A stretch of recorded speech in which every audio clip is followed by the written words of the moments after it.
Hello, and welcome to the Apprehensively Vulnerable podcast. um, I feel like I'm in the dark again, and I don't have my little muffler, so I'm trying not to emphasize my P's too much because when this comes out, it's gonna sound like puh puh puh puh puh, and we don't want that. So I'm trying to it doesn't need to be that close. I feel like this is good. But I haven't recorded in a while, so this feels, first of all, the lighting. Like when I come record in here, I'm gonna have to bring like a portable ring light or something because they really have all of the recording studios set up to where you're literally in the dark when you record. And I don't know if that's the vibe for this podcast. It's giving, can we see her or can we not? And I don't know. I definitely don't want the setup to be too theatrical or performative, but I also want you to be able to see me. And I feel like with this, once again, if it weren't for this computer, what would y'all be looking at? Let's be honest. But today the topic is relationships. And when I say relationships, I mean all types. Because when you say relationships in 2022, people automatically think romantic. And I just want to talk about relationships in general and why they might not be working for you. So I was basically talking to my mom, and my mom was saying she doesn't like, this generation and how they operate. And I don't even think it's this generation. I think it's like certain people within this generation have a similar mindset. And a lot of those people need to date people or be in relationships, meaning platonic and romantic or whatever. They need to be in relationships with other people that have the same ideologies, because there are a lot of people that they want to be in relationship with other people just for the benefit of what they can get from it. And I saw this with Erica Banks. I don't know if you guys are familiar with Erica Banks, but she blew up. First of all, I don't want to be mean, but I low-key want to call her great value Megan Thee Stallion. And maybe that's just me being biased because they're both from Texas. But when I hear Erica Banks, all I hear is her trying to mimic and copy the cadence of Megan Thee Stallion. That's all I hear. But she basically went on her Instagram private story. And here's the thing. I don't have a personal social media page. So when stuff from Instagram gets all the way back to me, that's hot tea. That's that hot tea. So she went on her private story on Instagram and she was like, when I go to the club and I go out, I'm only going with my baddie friends. Like, I need more baddie friends because if I'm with my baddie friends, we get more privileges. So basically what I heard from that message was, I'm not going to value my relationship with you as a human unless you can use pretty privilege to your advantage. So can you just imagine those type of women and how they date and use men in relation? Now we always see y'all might get on me and say, Christian, you're on the men's team. I'm not on anybody's team. But what I'm saying is, I was basically explaining to my mom, women are always taught, beware of the guys that are going to use you for your body. Beware of the guys that are going to, What happened?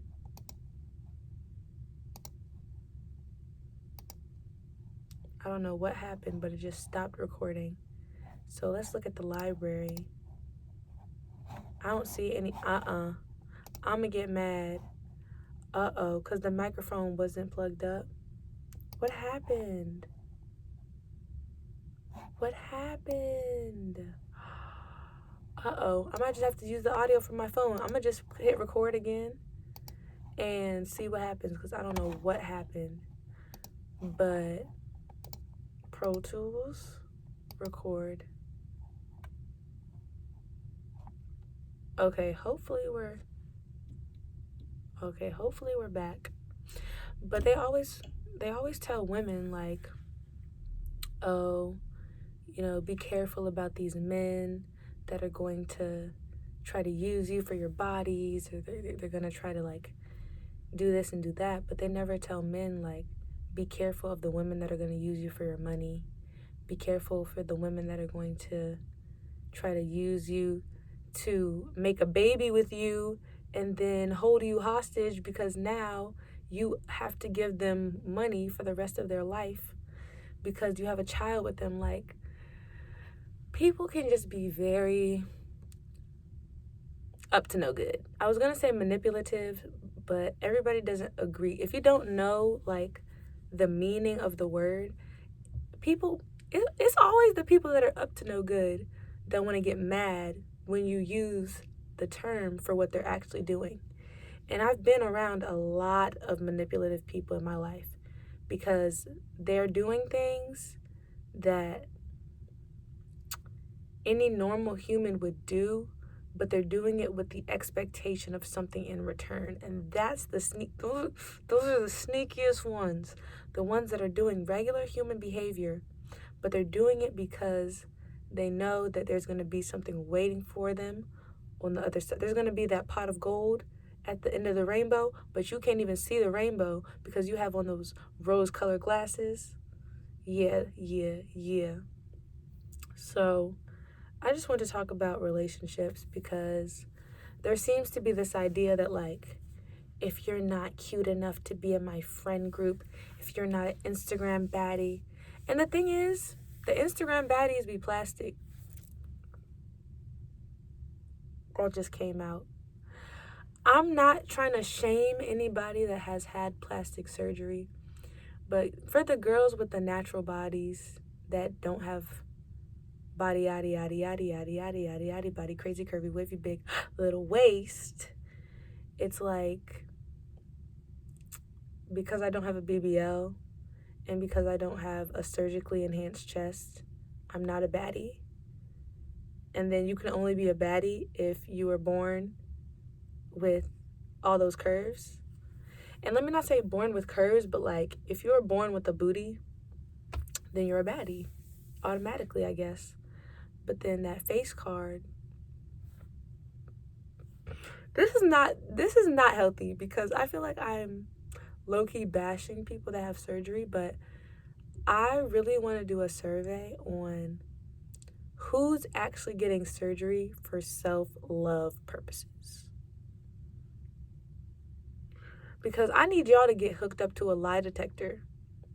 Because if I hear one more person say, I'm getting surgery because self-love, I just feel like that shouldn't be a logical answer. Just say, I want to get surgery because that's what's popular, and I know that I will get social capital from getting the surgery. And I know that if I'm a heterosexual woman, I'm going to get positive male gaze from the menses. I'm confused. I just feel like people just need to be honest about why they do what they do, and it would create a lot less confusion, because people love to say they're doing stuff because of self-love. And I'm like, self-care and self-love, sometimes that doesn't always mean surgery. Sometimes self-love and self-care is saying, you're saying you want to get surgery because of self-love. What do you define as love? Because sometimes you need to give yourself that tough love and say, babes, why are you doing this? Be honest. And that's the conversation that people don't have before they get these BBLs.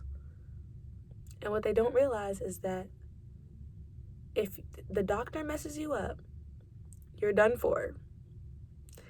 At that point, that's when people have to go in for multiple surgeries to get it fixed. Because I saw somebody, I watched one video, and I really appreciate the honesty and the transparency when somebody comes onto YouTube and they say, you know what, I made a big mistake and I followed a trend. Oh, okay, I don't know why my audio is just not recording. I guess I need to go into Pro Tools. I guess for this episode, I'm just going to use the audio from my camera because Anchor is giving me all sorts of problems and I never press stop. So anyways, like I was saying, I appreciate people that come on to, social media and they say, I did a thing where I basically fell into the trap of the trend and I did it. I did it. I'm admitting it, and also something bad happened from it. And so I was watching this one lady's video where she was saying that she got her BBL. She was happy with it for a while, and then after the swelling went down, she noticed that her butt was lopsided. And it's like, you sign all these papers, before your surgery, I'm pretty sure, that say, if anything bad happens to me, I can't sue because I willingly had the surgery and I trust the doctors. And I don't know if, women, I'm not going to blame you for not reading all the clauses, but the sad thing about it is that once you sign that paper, there's nothing that your family can do afterwards if something bad happens to you. Because after I saw the first video where the woman was like, my butt was lopsided, I saw another video where they had to say that their relative passed away from the surgery, which is scary. I don't know, maybe I'm oversimplifying the solution because I'm always going to look at the gym.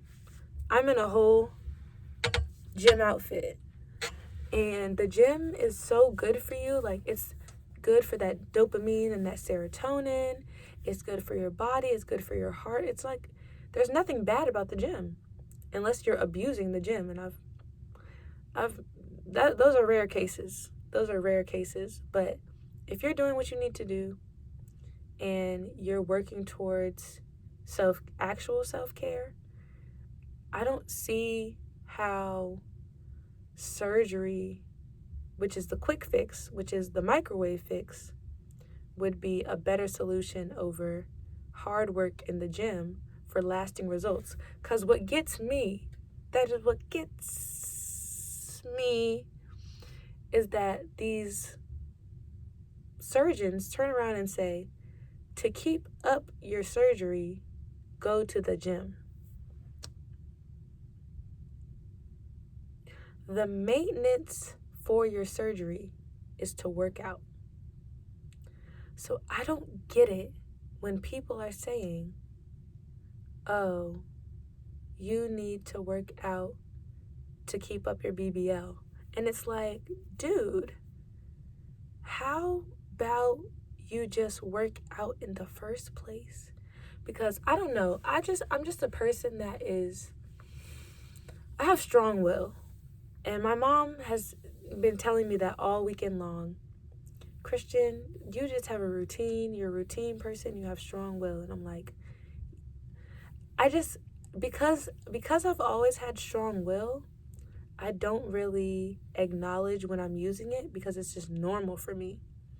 But understanding that we live in a microwave society where everybody just wants things when they want it and they want it now, I'm understanding that the things that I'm asking for are unfortunately more complicated in other people's eyes than in my eyes. Because from my perspective, I'll just never understand how somebody can literally go to a surgeon and say, I want you to take my fat from my stomach and put it in my butt. Instead of, because the thing is, some people are too small for a BBL, so they gain weight in order to have the surgery.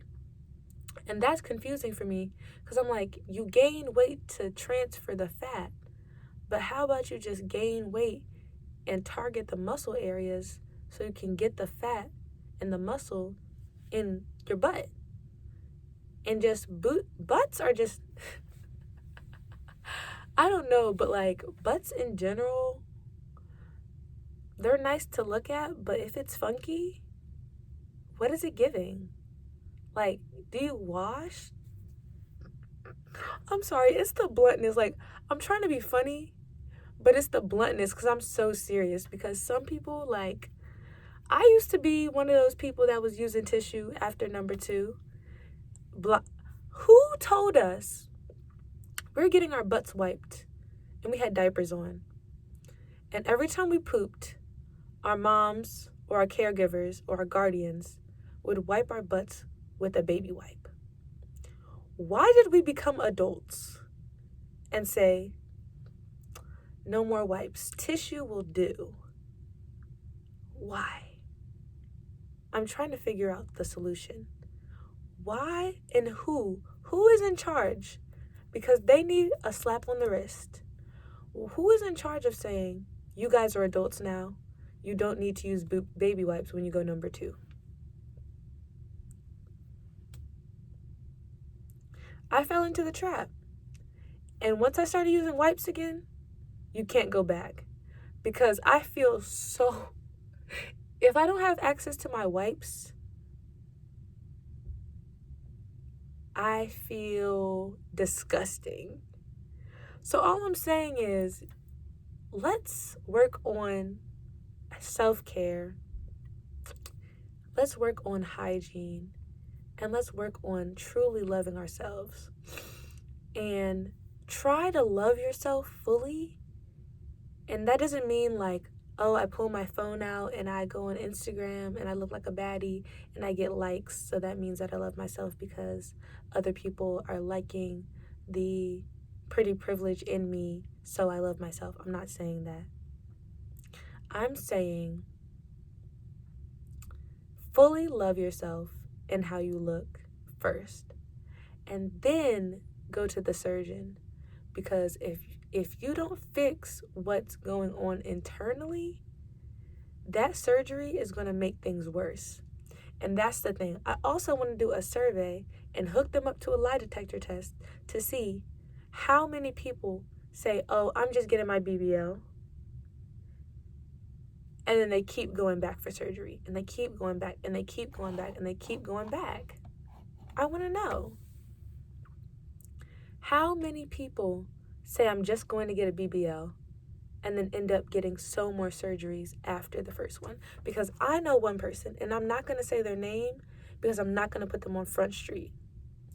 But I know one person that's butt looks ginormous right now. Like, I'm not even trying to sound offensive, but they have an ant booty. And if you know what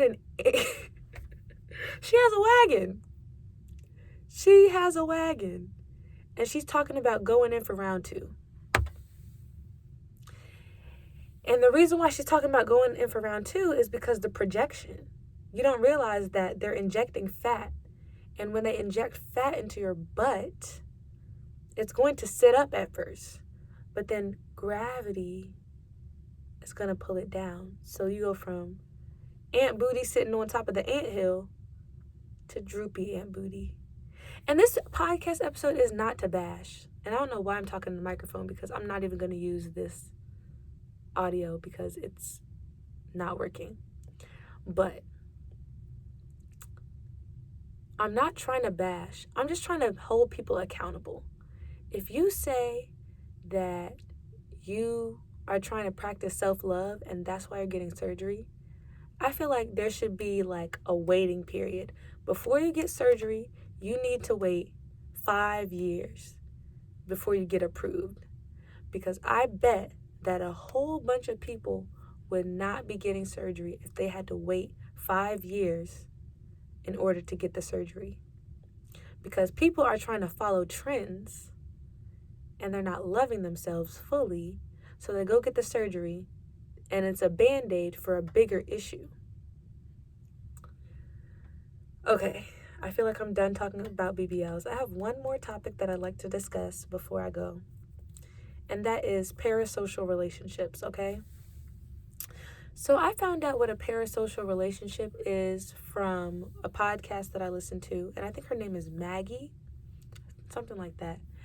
And she was basically talking about how a lot of influencers have parasocial relationships where your followers think they know you because you're sharing so much of your life with them. But then your followers aren't sharing their life with the influencer. So it's like a one-sided relationship where we feel like we know the person so well, and it gets really icky because they don't know us. So let me tell y'all a story, mini story time. So I was on YouTube and I'm subscribed to this woman named Kennedy Jackson. And Kennedy Jackson, I watch all of her vlogs because Kennedy Jackson is so entertaining. And so one thing about Kennedy and her vlogs is she gonna joke, and Joan. Kennedy Jackson. Is it Jackson? Johnson. It's Johnson. It's Johnson. I was saying Jackson, but it's Johnson. I believe her name is Kennedy Johnson. I'm gonna just call her Kennedy because I feel like I'm gonna keep messing her name up. But I saw that two people that I'm subscribed to had very similar apartment layouts. Now, I'm not going to say the other person that I was subscribed to because I've unsubscribed, one. And two, I don't want other people to put the pieces together and try to figure out what I'm saying. But I noticed that Kennedy and another person that I watch, they have the same apartment layout.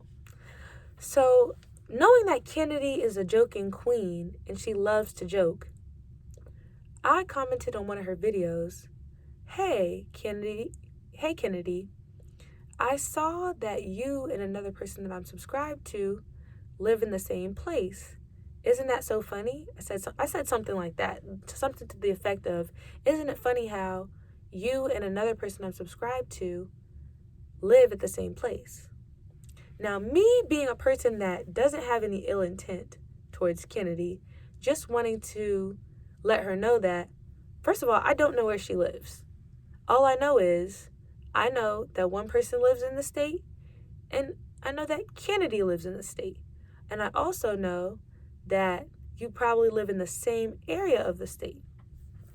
So I'm like, I commented the comment, and something in my spirit said, it's going to make her uncomfortable that you said that.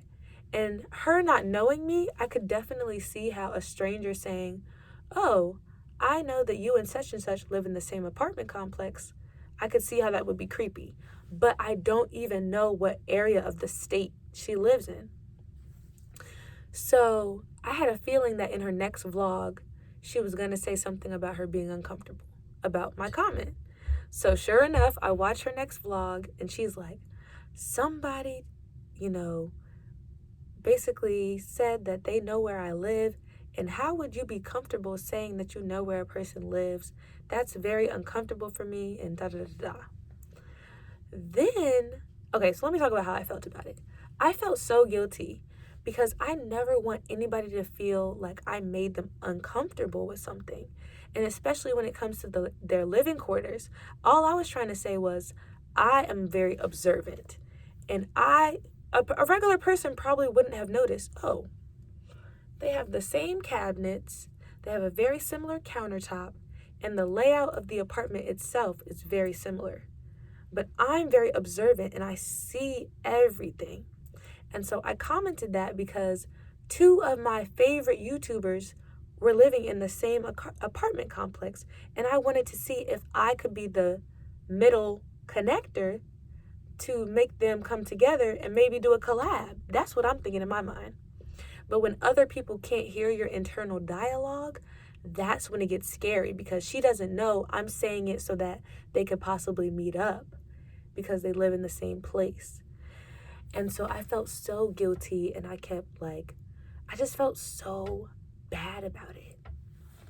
And so yesterday, or the 2 days ago, I was watching another one of Kennedy's vlogs, and she said that she went out and she was like not on a date, but out with a friend. She said she was out with a friend, and the friend, there was a guy. And she said that the guy cracked a joke on Kennedy. And Kennedy said she started trying to crack jokes back with the guy. And she said he was a poor sport.